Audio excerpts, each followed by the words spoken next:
আব্বা আব্বা তুমি আমরা জমি জমা যা আছে সবকিছু ভাগ করে মাফ দাও। করে দাও।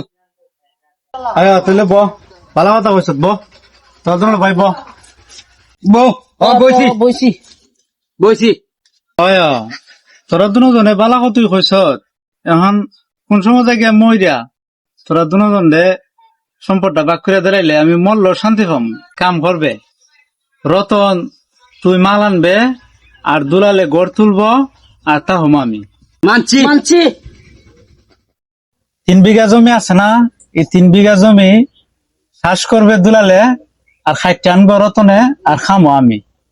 এইটাও মানছি। আর ফহুরটা আছে না আমরা ফহুরটা আচ্ছা আমরা ফহুরটা চাষ করবো রতনে আর মাইরে আনবো দুলালে খামো আমি। এইটাও মানছি, কিন্তু 20 কিনে আনবো আমি, দিব বাইয়ে, খাইবে তুই।